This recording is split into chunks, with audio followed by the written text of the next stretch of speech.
Hello everyone, welcome back to Guide to Everything. In today's video, I'm going to show you on how you can fix FPS stock at 60 FPS in all games, even with a good graphics card, a high refresh rate display, and more.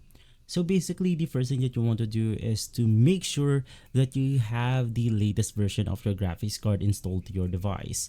Now to do this, you can just navigate through your browser right here, search for your specific brand. In my case, it's going to be the NVIDIA drivers. Now in some cases, you could be using an Intel graphics card, an AMD, and lastly an NVIDIA. So just search for the right model, download and install the drivers, and from there we are ready to head over to the next step.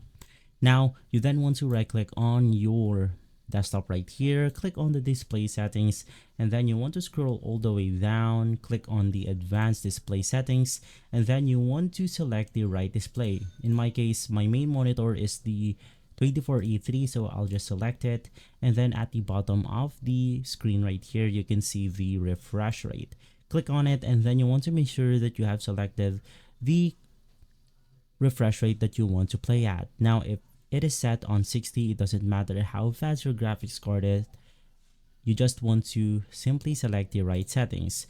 If you're using your AMD or NVIDIA graphics card, you can just head over to the control panel, and from here you then want to click on the change resolution and then click on the refresh rate and select the right refresh rate for your monitor.